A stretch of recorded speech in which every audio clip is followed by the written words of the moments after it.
নমস্কাৰ, মোৰ নাম বৰ্ধিতা বকলিয়াল। মই ডিব্ৰুগড় জিলাৰ টিংখাং সমষ্টি নাহৰপৰা বৰবিল আৰু বাজপুৰহুমৰা গাঁৱৰ পৰা আহি আছোঁ। কিমান দিন ধৰি আপোনাৰ চাইকেলিং কৰিছে? আমি 2 তাৰিখৰ পৰা আজি 7 তাৰিখ পুৱা 8 বজাত পাইছোঁহি।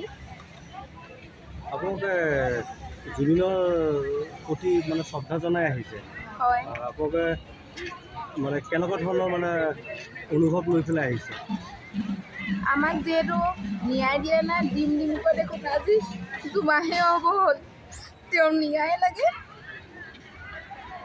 মানে ন্যায় দিম বুলি জুবিন দাৰ এই অকাস্মিক দুৰ্ঘটনা আমি মনে মানিব পৰা নাই যে ছিংগাপুৰত গৈ কেনেকৈ মৃত্যুবৰণ হৈছিলে, ইমান দিনেও ধৰা পেলাব পৰা নাই কাৰণে আমি আজি উজনিৰ পৰা আমি দুয়োগৰাকীয়ে চাইকেল মাৰি আহিলোঁ।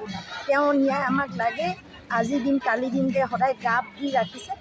গাপ দি ৰাখিলে কলবোৰ এনেও খাবলৈ বেয়া। আমাক বুকুতে কল পকাব লাগে। আমাক অতি সোনকালে জুবিন দাৰ ন্যায় লাগে।